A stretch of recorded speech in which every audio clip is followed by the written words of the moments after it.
Hello, everyone, and welcome to today's webinar on the 7 characteristics of winning proposals. I'm Mallory Price and will monitor today's session. I have 3 panelists joining me today: Paige Frame, President at McKinnon Mulheron, Brad Douglas, Executive Vice President of Global Strategies, and Callie Apt, Director of Proposals at DOMA. We are so happy to have all of you join us today and give us your input on this topic. If you have any questions during the webinar, please type them into your questions tab in your control panel. So like I said, we're happy to have you join us today, and I'll just go over a few points that we'll be discussing during the webinar.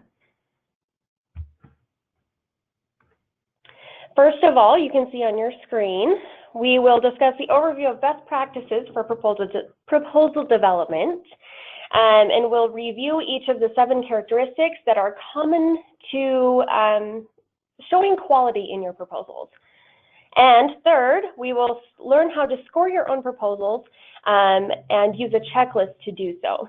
So Brad, without further ado, I will turn the time over.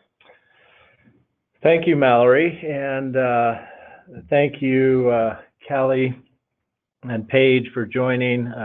They are both practitioners in proposal development, very successful and experienced, and so we appreciate them spending time today to share their insights and ideas and thoughts. This topic may sound a little bit familiar to some of you who join our webinars, because we mentioned these 7 characteristics, or we're going to also call them pillars, pillars of quality, if you will. And we had several people ask if we'd go into that in more detail, because we usually just kind of mention it in passing. And so that's what we're going to do today, is we're going to focus on these 7 critical aspects of proposals that should help us compete and win more business. So just a quick exercise here to get you thinking.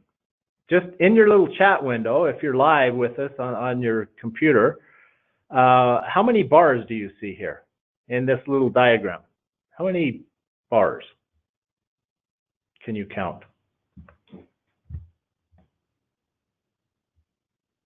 What are we getting, Mallory? Are you seeing there the numbers? 7s and 8s and 1 smarty pants with a 7.5. 7.5.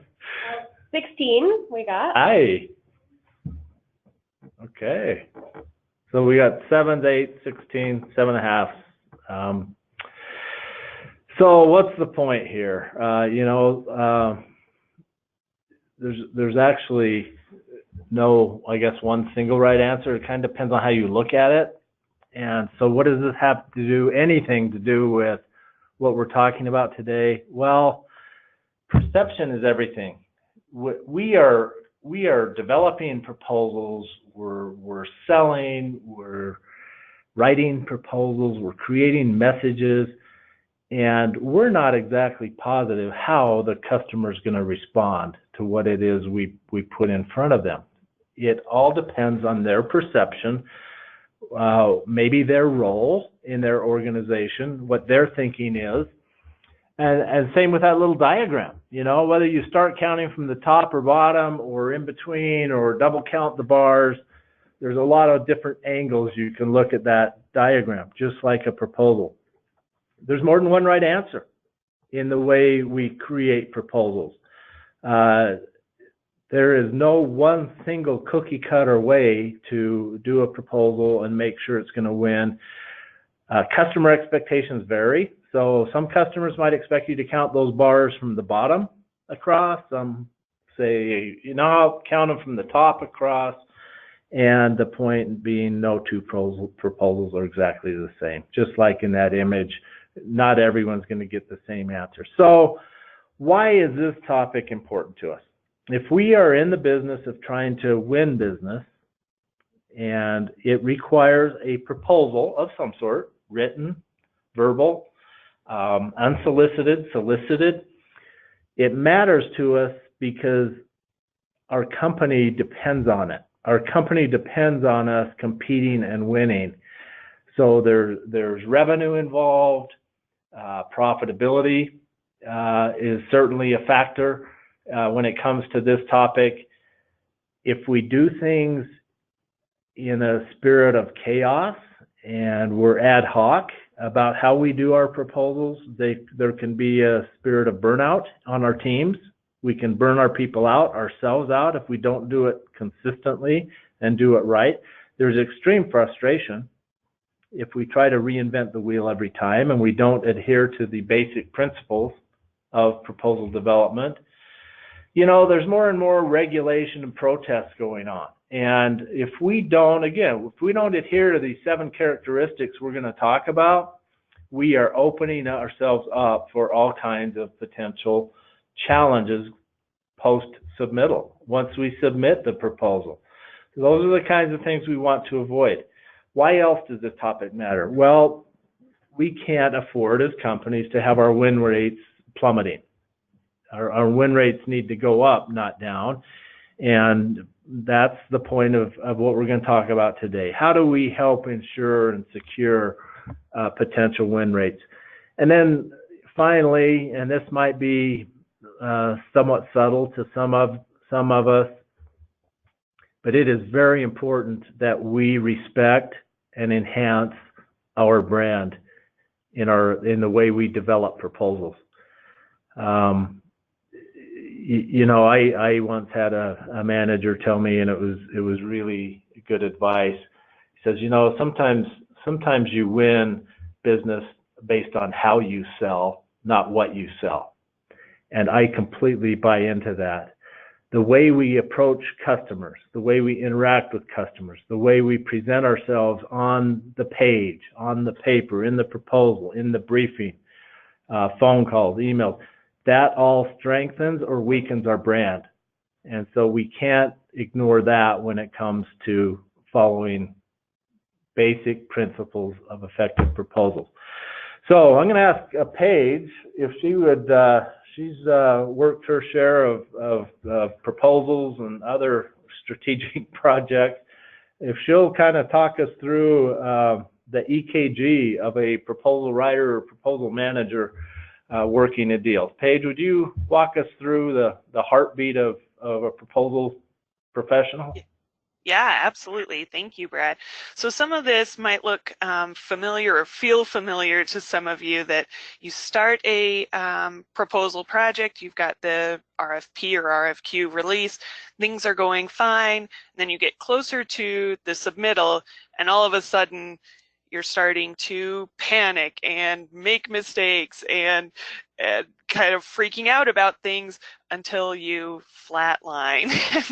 And that's not good for your proposal process. It ends up in often your project being rejected, and all that time spent is money lost, as well as lost money for not winning the proposal. So it happens a lot. I'm sure everyone has had that experience. I hope not too many times, but it can be very inefficient and ineffective. So what we're going to help talk through today is a different EKG, where you start out same sort of thing, but have more upfront planning so that you can use that energy and time upfront early and use it to write and fill in the blanks and have more time for revision, rewriting, good review loops, so that you're really happy and confident with the final result, and end up with a really quality proposal that will both save you money because you're not reworking stuff last minute, but also help you win the business. So truly starting sooner helps you with that improved quality. And all of these 7 characteristics that we're going to go through will help us do this, will help us do some of that upfront planning and make sure that we're still alive at the end of the proposal process. Perfect. Thanks, Paige. And I think we've all been there on both extremes of this. Some proposal efforts work pretty smoothly, like we might see here, but unfortunately, more times than not, you know, it's that that panic sets in as we approach the submittal deadline, and things get crazy. So again, you're exactly right. That's what we want to try to cover today, or just give some tips and ideas and pointers on how we can be more efficient and more effective in how we do proposals. So this is the study that we've referenced in some webinars and even in some of our training classes that people have asked us about, wanting to know a little bit more. But over the years, Shipley's had a chance to work with clients in a lot of different industries, domestically, of course, internationally. We work with a lot of companies that are working in the government contracting space, business to business. Lately, there's even more nonprofit organizations that we're teaming with and working with. Actually, some government agencies that are competing for workload. So this study that we've done over the years is pretty extensive as far as companies, markets, countries. Spent a lot of time in it, and basically we focus when we are asked by an organization to do a proposal assessment or assess a group of proposals. These are the 7 standards, the 7 pillars, if you will, that we measure proposal effectiveness against.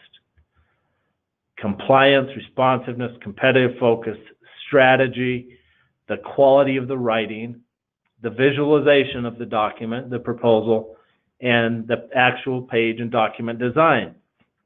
Those are those 7 pillars. That's what we actually score proposals against when we are asked by a client to review proposals and give them an assessment. So we're going to go through each of these 7 in a little more detail than we have in the past, and try to answer some of the questions you submitted. When some of you registered, you submitted questions.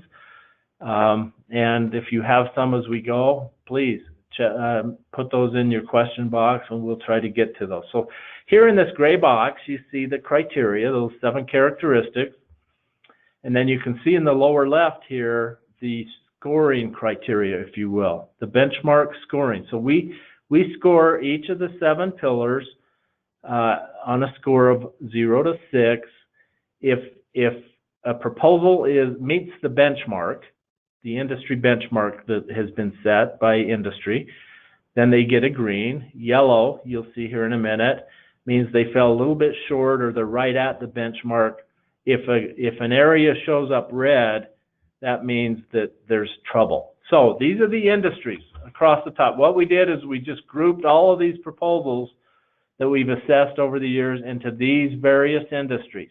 So there's energy, there's construction, architectural engineering, IT, professional services, R&D, aerospace and defense. So those are the industries across the top, the 7 pillars down the side, and then we set the benchmark. We believe that every proposal should be a 6 on a scale of 0 to 6 in compliance and responsiveness. There's not a lot of wiggle room there. You know, you've got to be there or lose. And then you can see the benchmark for those other characteristic areas. Then these are the actual scores. All right, I know this is a lot of information. You can see in red the areas where certain industries really fell short, but you can see one line item there that's just glaring, and that is generally across the board proposals based on what we believe and what APMP believes is best practice standard.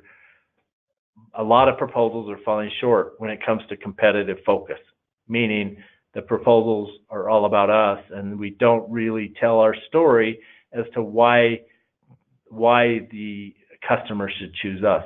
Other areas, of course, responsiveness you see there is low, and those areas of yellow are trouble areas. You know, all of where you see yellow.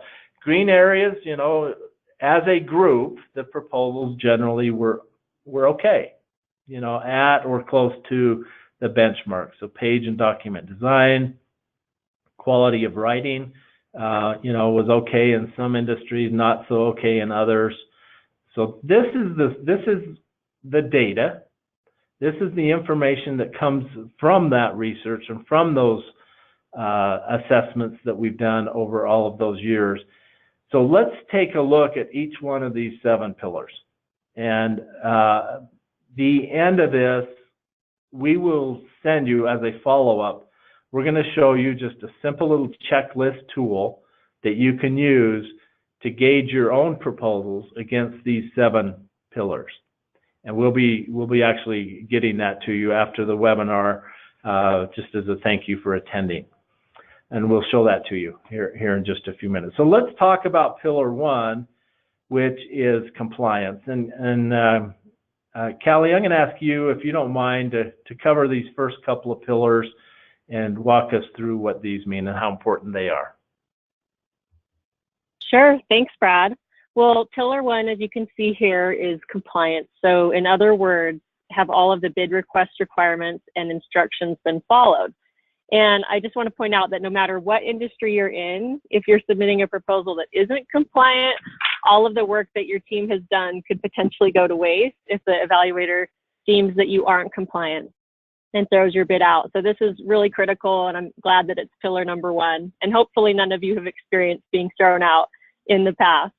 I want to just take a moment to have you read this paragraph and go ahead and see if you can count how many specific requirements you see here that should be listed in the RFP response. And I'll give you just a moment.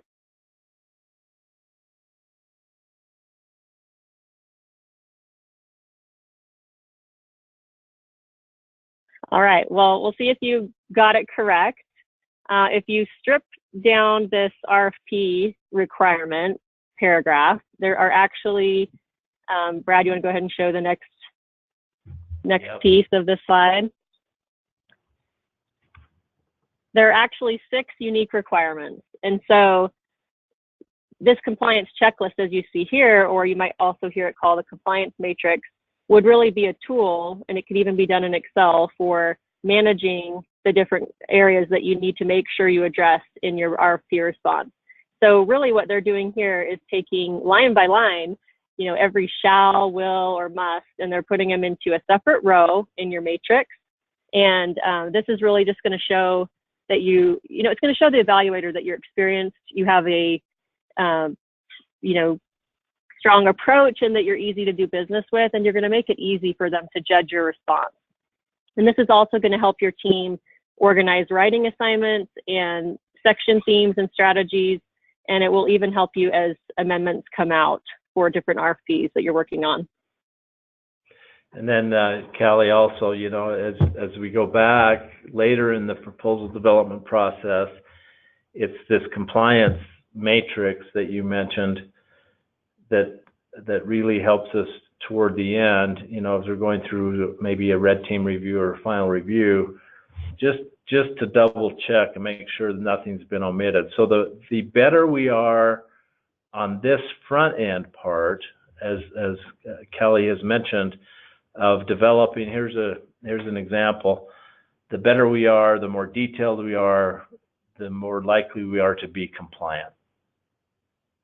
Exactly. Thanks, Brad. And it's worth pointing out that you'll often find that government customers are going to have non-compliance be a potential reason to eliminate bidders, just because they're looking to simplify in their process and make it easier on themselves. You might get a little bit more flexibility on a commercial type proposal, but still you want to make sure, regardless of what type of RFP you're responding to, that you won't be overlooked because you missed one simple requirement or one area that you were supposed to address in the proposal. So thanks for sharing that, Brad. Good. And then this is just a simple screenshot of a very straightforward tool, and many of you probably have something like this. If you're working a federal government proposal, you've got a section L that gives you the instructions, and M that tells you what the evaluation criteria. There's a section C, which is a statement of work, and then there's usually a few random sections that you need to scrutinize as you're receiving the request and make sure you're addressing all those requirements too. So this is just a notional way that you can create a simple compliance matrix on your own to make sure you're addressing that first pillar of compliance. Perfect. Well, we had a question come in. I'll ask you first, Callie, since you're kind of on the speaker here. Someone typed in the question, when you're responding to the RFP, do you keep your response in narrative or as a list, like what we've shown here? Yeah, I think that's a great question, Brad. So I think it depends on the RFP that you receive. So what you typically want to do is mirror the RFP itself as far as the numbering system, the organization, and really align everything to how they've organized the RFP. But one thing that you can do is, as you develop that matrix, you can develop a version of that you include in the beginning of your response. And that can be something that you could leverage, just include as an addition to the response to really show the evaluator right at the beginning that you've gone through and answered everything that they asked, and then that they can refer to that and see what pages to go to find the different components of your response. So that's one way. As far as a narrative, I think usually you'll know when you get the RFP if the questions are more open-ended and there isn't a lot of structure around the RFP. That usually means they're open to a more narrative response, more narrative type response where you can have a little bit more latitude in how you organize it. Does that help? Yeah, that was great response. And that actually is a good lead-in question. Thank you, whoever asked that, to this next pillar, which is responsiveness. And Callie, you mentioned know your customer. If we're answering to just blind RFPs, then it's kind of a guessing game, unfortunately. But when we know our customer a little bit, we've had dialogue, we understand what they're looking for, that leads us beyond compliance to this next pillar. Would you take a minute and talk through what responsiveness means? Sure. So while we just talked about compliance and that meaning, strict adherence to the RFP in the instructions and requirements, responsiveness is going to take us a step further, and it's going to help us make sure we're addressing the customers, both their stated needs and then underlying needs. And that goes to what Brad's talking about with knowing your customer. So you can be compliant without being responsive and vice versa, but the best proposals and those with the highest chance of winning are probably going to be both compliant and responsive. So this example Brad is showing is demonstrating a compliant response to the requirement for 24/7 support. And so you can see that at the top there.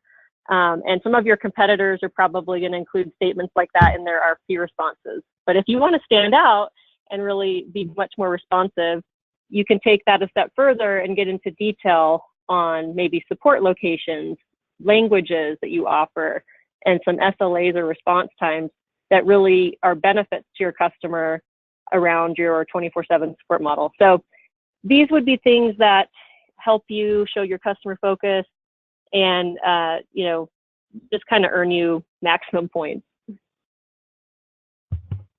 Good. So yeah, this raises us hopefully above our competitors. It's one thing to be compliant, but it's much better to be responsive. And this is where often the narrative response comes in a little bit. And we can, the more we know of the customer, and you hit on it, Kelly, those underneath the surface needs beyond the requirements, the more responsive we can be. So thank you for that. The next pillar, and this, if you'll remember that color chart we showed, competitive focus. This tended to be a hard thing for us to do, and that is to stand out competitively in our proposals. And we can only do it if we know who we're likely competing against. So if we're just kind of in a vacuum and we're not sure who we're competing, we know it's competitive, but we don't know who, it's very difficult for us to address this pillar, if you will. But as we're interfacing with the customer, you see over here in the left, as we're gathering competitive intelligence on who's out there competing, and in a lot of our companies, a lot of our organizations, there are new competitors every month. So much of what we develop and sell gets either replicated or improved upon, or there's companies merging and being acquired, and it's hard. But we have to invest in this competitive intelligence in order to try to win more business. So as we go through our capture planning, our sales strategy, our proposal strategy, and come up with our solution, our competitors doing the same thing. But where we have to focus in the proposal is we have to come up with discriminators that make us stand apart from our competitors in the mind of the customer. So we call this the discriminators, and then we have to be able to ghost our competitors. If our competitors, for example, have a known strength, we know they have a head start on us in a certain area of the pursuit, we have to try to elevate ourselves to at least be up to par with them. It could be through teaming, it could be through some other aspect of past performance or meeting deadlines or staying under budget. But we have to try to discriminate and put ourselves above the competition in the proposal wherever we can. So how is it we decide on the discriminators? And you've seen this before if you've been on some of our webinars. It's these three key areas of competing. There's the competitor capabilities, customer needs there in orange, and our own capabilities. And some of the where these intersect, that determines where we may or may not have a discriminating advantage. So in the middle there, where they all intersect, the competitor has it, customer needs it, we have it. It's kind of a neutral position. And unless we can offer something unique, it's going to be hard to have a competitive focus in our proposal. Irrelevant position is this one where we have some capacity or capability the customer doesn't care about. It makes no sense to try to sell that capability. Then there's areas usually of weakness where maybe we fall a little short. Maybe we're offering a solution to this customer and it's the first time we've sold this solution. And so in the mind of the customer, that might be perceived as a weakness. So how are we going to address that in the proposal? And then where we really need to emphasize, and we need to get better at this as proposal professionals, is emphasizing our true discriminators. The customer needs what we have. We have it, and our competitors maybe don't have it or don't have it to the extent. So back to Callie's example, 24/7 support. All of our competitors are probably going to get, if that's a requirement, we need 24/7 customer support. All of our competitors are going to say they have that or they wouldn't respond, but the proposal that says we have that and then addresses additional needs like language or in the native country or on the ground or a 3-minute response time, that's the company that discriminates. So they're showing not only that they're compliant, but they're unique and better. That's how we uncover discriminators, and focusing on that in the proposal is what gives us that competitive edge. The next pillar was strategy, and I know this has been around a long time, but I don't know how else to say this other than if we're developing our win strategy for our proposal, we have to look at each one of these quadrants. Where are we strong? Those are the discriminators we just talked about. What areas are we perhaps weak in the mind of the customer that we need to address? what opportunities are there? In other words, these are competitor weak. Where is the competitor weak that we might be able to really focus our message on as strengths? And then threats. These are competitor strengths. If we know the competitor has a better, whatever it is, battery than we have, how are we going to try and neutralize that in the proposal? So a good old-fashioned analysis with your salespeople, the capture managers, the program managers, the technical SMEs, on where do we fit here. This then helps us develop our proposal strategy to emphasize our strengths, leverage these strengths, mitigate any weakness or risk we have, neutralize any competitor strengths. If we know of competitor weaknesses, we can try to exploit them. We're never going to name them. We're not going to call out our competitors by name ever. And then, of course, the biggest thing is hone in on our discriminators and make that part of our message. So if you want to jot down 5 points that lead to developing your win strategy for your proposal, there they are. How are we going to leverage the strengths, mitigate weaknesses, neutralize competitor strengths, exploit competitor weakness, and focus on discriminators? If we do that in every section of our proposal, including an executive summary, we have a much stronger response, a much greater chance of winning. Okay, let's go to the next pillar, which is the quality of our writing. And you noticed in that chart that in the assessments we've done, it's not a huge problem. However, I will say, if your quality of writing is marginal, that definitely puts you at a serious disadvantage. I call it a speed bump.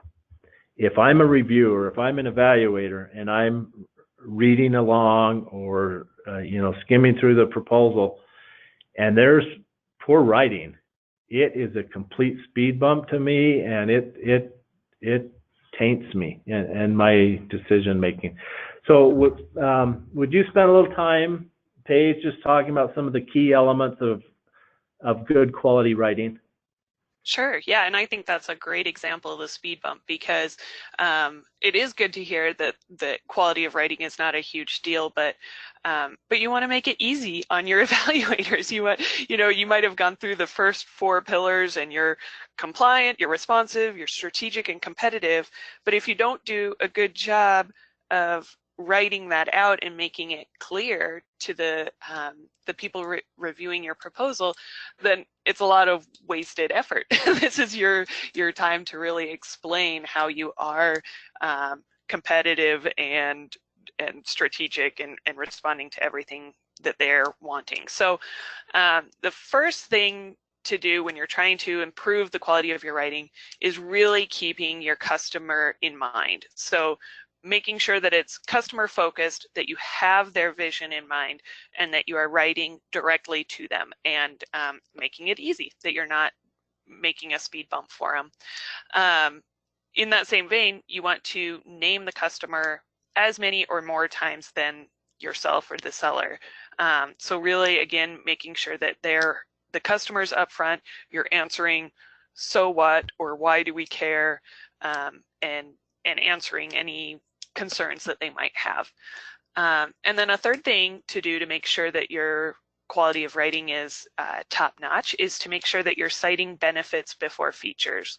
So instead of just listing what you can do for the customer and the features of your solution, really tying it back to that vision and their needs and explaining excuse me, why that's a benefit for them to implement your solution. And so really, yeah, quality of writing is extremely important in terms of getting that message across, which leads us to the next pillar. Pillar 6 is visualization, which is any graphics or visual elements in your proposal and we've had several studies that show that people don't always read every word of a document. And so people like to scan, and the first thing that people are going to read are headings, text in graphics, and call outs or captions. So this does not minimize the importance of the quality of your writing, but those same studies have shown that if you've got a good graphic that's easy to understand and quickly explains the information, people are actually more likely to go back and read in more depth. So so these really do go hand in hand. That if you've got good quality graphics and good quality writing, that people are more likely to actually read what you have written.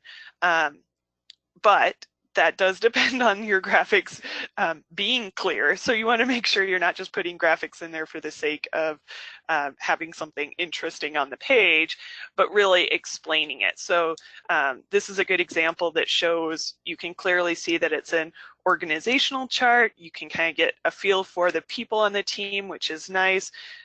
Uses some different colors and fonts so that you can see titles versus names.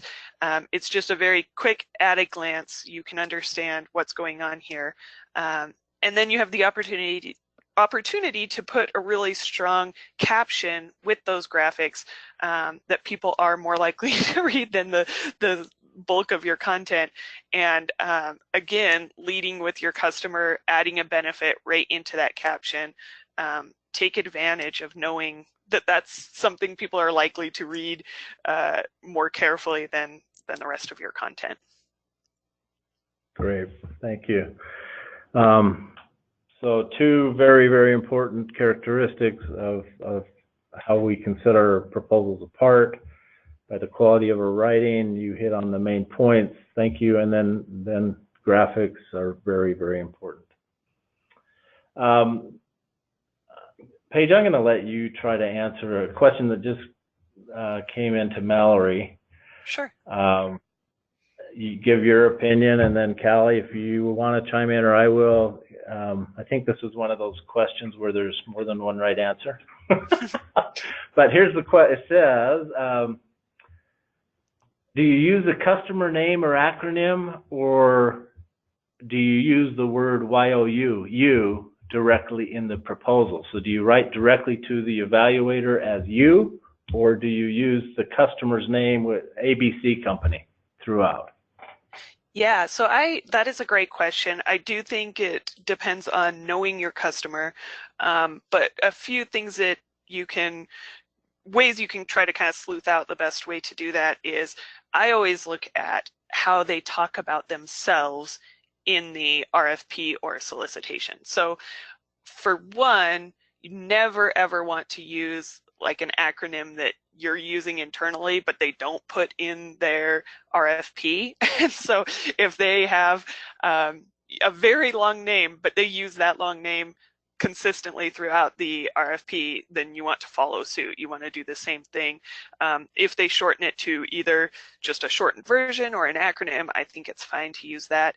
But I think it's the same for saying you, is if they consistently say we in the request, then it feels natural to then respond and talk about you. If they're more formal and are referring to themselves by their company name, I would match and do the same. I would agree with Paige Callie, on that too. Good. No, yeah, I usually would look at the RFP like she mentioned, and also their website, maybe some communication that they've recently put out, and kind of see how they refer to themselves, and then follow that. Boy, I couldn't agree more. You both hit it exactly, and it gets to that earlier point. Know your customer. How familiar are they with you, and vice versa. But there is no right or wrong answer. You kind of have to gauge it based on, as you both described, the situation and how they refer to themselves. Let's see. Then there's a question that has to do with visuals. do you recommend using pictures of the sales team, or does that create bias? So here on the screen, we're showing an example of an org chart showing some of the actual project leads or people that would be assigned on the team. My response, and then I'd ask you, Callie and or Paige, my response would be, man, I hate this response, but it depends. If it's going to be to your advantage to show photographs of your team, project leads, leadership team, you know, if you're trying to showcase diversity or some kind of experience or global representation, and you think it's to your advantage, then yeah, I say pictures are good. On the other hand, if that's not important or unimportant, or you think it's not important to the customer, then by all means don't. So again, there's no one right answer. Do either of you have input on that? I would add, I totally agree with that. Another piece I think depends on how the team is going to work if you win the business. So if you're pitching people who are going to be on site and working in person with them, I do think photographs are kind of nice because you're saying this literal person that you can see is going to be coming on site, and you're already starting to build that partnership that they can visualize who they'll be working with. But I also think that it exactly like you said, Brad, it depends on the project and knowing your customer and what they might like to see or might think is unnecessary information. Okay. I'm going to blindside you, Callie, with this question. Go right ahead. You work for a newer technology company. And the question is, how do we refer to ourselves? So do you call in your proposals, do you say Domo all the time, or do you say we, or us, or our? I think that's a great question, and I think it depends on your company, right? So at Domo, we have a style guide that we have that we can access and kind of refer to, and that tells us how we should speak in any customer-facing communication. So I would definitely leverage those tools if they're available in your company. And I've even worked for companies where they don't have one, and we've worked with marketing to create one, just a quick ad hoc one. So that way we know that we're positioning our company in the right way. But I think it's a combination of Domo and we, and I think what we really want to look for is making sure we're not talking about ourselves too much versus using the customer name. So those are some things I would say in response to that. Yeah. And I would say, for what it's worth, both is okay. So I know there's times in proposals we do for trying to win Shipley business where we start off in a section using our name, our company name, and then as we go through that section, we refer to ourselves as we, or our team. We don't always say the Shipley team, you know, we could say our team. So I think it's okay to even blend some of both, and that's an opinion. But if your company does have a standard and a guide, by all means follow that. And back to Paige's earlier point, please don't start every paragraph, every section, every sentence with "it's all about us." It's not we, our, or our company name leading off every paragraph. So. Okay, great questions. Thank you for submitting those. Last pillar, but also extremely important, and that is page and document design. And Callie, if you don't mind walking through some of the best practice here on this final pillar for us. Sure. Yeah, and I think Paige alluded to a lot of this already, but you know, if you were an evaluator, which proposal would you want to review? As you see these two proposals that Brad is sharing on the screen. So one is a lot of chunky text, and one has a lot of graphics, call out boxes, and visuals. And I think it's obvious, we want to review the one on the right. And so one statistic I've heard, and I'm sure there's studies about this, but I think you're typically going to want almost 50% of each page to be some sort of graphical image. So that could be a visual, a chart, a call out box. There's lots of different ways to use, visuals rather than just text. And so those are some of the tools that you have available. I would say use white space to your advantage too, to make sure you give your readers a break. And one of the things that helps a lot is to have these proposal design templates prepared in advance, but then you can just customize them to each RFP you're doing, especially if you have a lot of high volume RFPs. So for example, you're going to know that you constantly get asked for those implementation timelines or the org charts or the bios of your team, as we were just looking at there before with the pictures. So those are some things that you could spend some time as you have downtime on proposals to make sure those are refreshed, make sure your template's up to date. And like Paige said, if it's not a great design graphic, it's also not going to be looked at, or it could be tracked. So just make sure as you have that time that you make sure you're refreshing your templates and kind of have those ready to go, and that will just simplify your job a lot.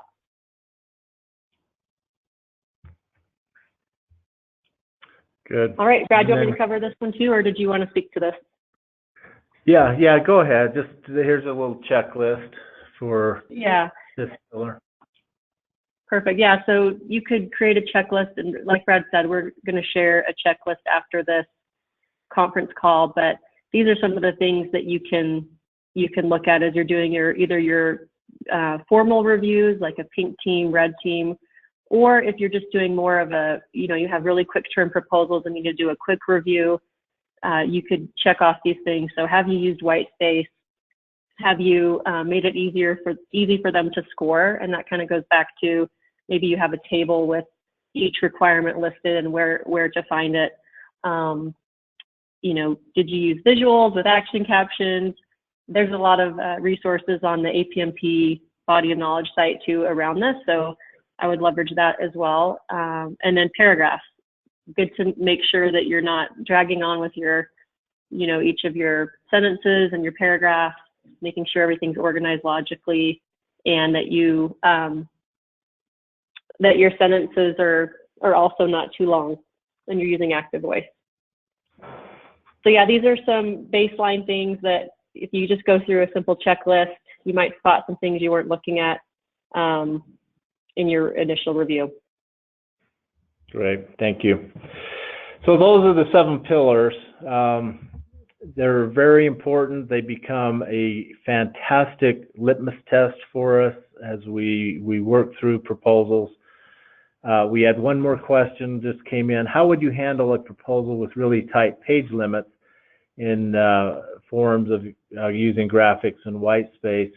I think it's still important. Even with a tight page limit, evaluators are human.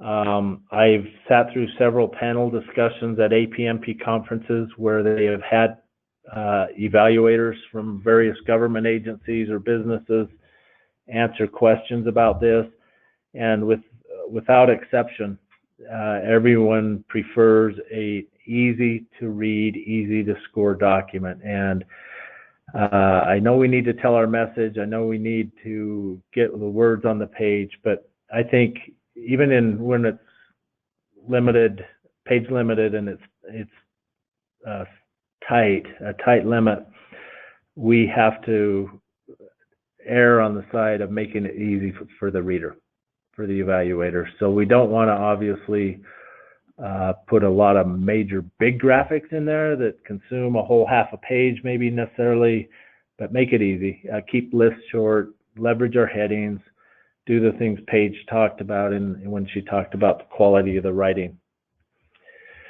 So a couple of things we covered here today, and again, thank you so much for joining. I know everyone's busy and you have a lot on your plate in proposal the proposal profession. But here are some of the things we cover, just as quick reminders. Make it easy for evaluators, use visuals, be aware of our competition, make sure we're standing out. There was a question also, what's the difference between a discriminator and a differentiator? For me, a differentiator is a capability that makes us different than competitors. A discriminator is different and better in the mind of the customer. So it's not only different, but it gives them added value beyond what the customer might offer. So that to me would be the difference between a differentiator and discriminator. So here's what we'll be getting to you.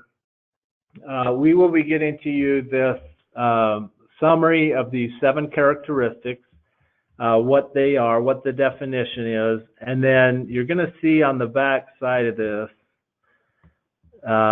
again, here's the definitions, and then we've got a proposal assessment checklist. This could become a really valuable tool for you or your organization, whether you're a small or larger company. But you can see this is pillar 1, compliance, the overall rating. All right, and you can see, did all bid requests, were they all addressed on a scale of 1? No, we didn't find some, or yep, we found them, and we give it, a 6. So you can go through and score and answer each one of these questions and actually come up with a numerical score and rating. There's responsiveness, our overall strategy, our competitive focus, our discriminators prominent in themes, captions, headings, callouts, lists, and summaries. Okay, so this will be a good checklist for you to refer back to. It's a great way to do a brown bag session with your teams to make sure everyone's on the same page that says, look, these are the 7 areas of a proposal we need to pay attention to. So we'll be getting that out to you in a follow-up email that you can have. And also, for those of you that have asked, this presentation and slides will also be available on our website by tomorrow. Great. So you can, I think we even replay the recording, right? So yes. If they want to listen to it and watch it, fine. And I believe there's a PDF of the slides available too. Yes, correct. Thank you all so much. And boy, especially Paige, Callie, Mallory, thank you for your help and your insight. Great to share this time with you, and have a great rest of the day, everybody. Take care. Thank you. Thanks, Brad. Thanks, Mallory. Thank you.